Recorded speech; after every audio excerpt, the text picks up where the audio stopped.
l'écoute sur Télé Plus, bienvenue dans cette édition de la mi-journée. La marche qui est projetée, la société civile de Rutshuru, c'est lundi 22 août 2022 pour manifester contre ce qu'elle qualifie des silences des militaires FARDC sur le front contre le M23 est annulée. L'annulation de cette manifestation intervient après une rencontre entre les organisateurs de cette marche et les gouverneurs de province dimanche dernier avant midi au bureau du territoire de Rutshuru. Pour le gouverneur de province du Nord Kivu, le général Constant Ndima, il est indélicat que des gens se déplacent à pied et peut-être sans logistique conséquente de Rutshuru jusqu'à Goma. Les affrontements qui opposent la communauté Téké, qui s'estime première occupante, à celle des Yaka ont éclaté il y a plusieurs semaines à 200 km de Kinshasa, dans les territoires des Kwamouf sur la rivière Kasaï. Ces deux communautés s'affrontent à la machette, le corps baigne dans les sangs, on brûle les gaz, la population déserte les territoires des Kwamouf. Maître Jeff Kankou, membre de la NOJEC, appelle à la responsabilité de l'État et fustige ces barbaries de la population au micro de Bavon Tondé. Ouais, l'État congolais doit se mettre en mouvement parce que, vous le savez, parmi la mission de l'État, c'est aussi de sécuriser les populations, de sécuriser les citoyens et de leur bien.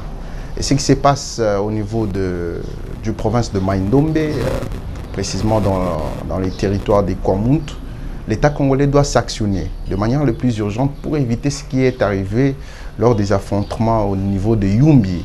Vous le savez bien, l'histoire de Yumbi.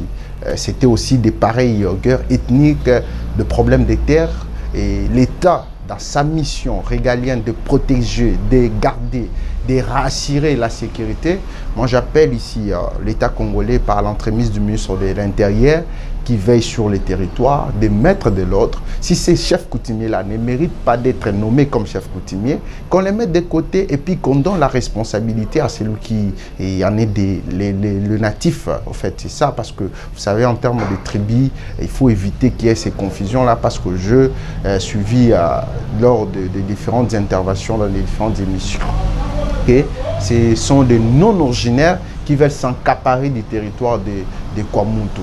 Donc il faut éviter ça. Nous tous, nous sommes Congolais, nous sommes appelés à garder, à sauvegarder nos territoires, mais il y a eu d'ethniques, parce qu'ici au Congo, nous avons au moins 450 ethniques.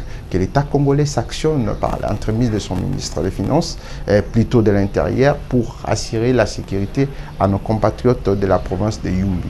J'étais content lors de l'Assemblée du Conseil des ministres passé qu'il y avait une commission qui a été mise en place pour enquêter sur cette situation et apporter de l'éclairage au gouvernement de la République.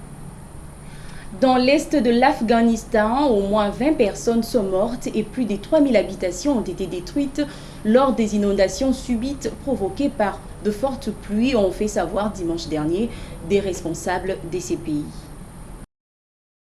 Des pluies diluviennes s'y sont abattues au cours des dernières 24 heures sur une partie de la province du Logar au sud de Kaboul. Parmi les 20 victimes, 9 enfants recensés, 30 autres personnes ont été blessées, selon un communiqué du bureau du gouverneur. C'est une inondation sans précédent dans l'histoire de la région de Kouchi, 17 habitants. Elle a emporté tous les animaux, les maisons et les terres agricoles des habitants. Les gens sont sans abri. Ils ont cherché refuge dans les montagnes. Nous rappelons que ces inondations ont également détruit des dizaines de canaux d'irrigation et environ 5000 hectares de terres agricoles, principalement de vergers. Environ 2000 têtes de bétail ont aussi péri. Le président de l'Ukraine, Volodymyr Zelensky, a appelé ses compatriotes à la vigilance face au risque de voir Moscou entreprendre quelque chose de particulièrement dégoûtant à l'approche du 24 août, jour de l'indépendance, allais-je dire, du pays. La Russie pourrait faire quelque chose de particulièrement dégoûtant et cruel en Ukraine lorsque cette dernière fêtera le 24 août, son jour de l'indépendance, a averti samedi dernier le président ukrainien Volodymyr Zelensky et a appelé sa population à la vigilance. Nous devons être conscients que la Russie pourrait essayer de faire quelque chose de particulièrement répugnant et particulièrement violent la semaine prochaine, a dit le président Zelensky. C'est notre ennemi, mais la Russie fait quelque chose de répugnant et de violent chaque semaine pendant ces 6 mois, constamment. Il s'y est dénoté que la date du 24 août est doublement symbolique pour les Ukrainiens qui marquera aussi bien le 7e mois de l'entrée en guerre avec la Russie, les 31e anniversaire de l'indépendance du pays. Et contrairement au défilé militaire, l'Ukraine présente cette année du matériel de l'armée russe détruit quelques jours avant une exposition organisée dans les centres de Kiev. C'est la fin de cette édition de la mi-journée. Restez branchés sur Télé Plus car l'actualité reste en continu.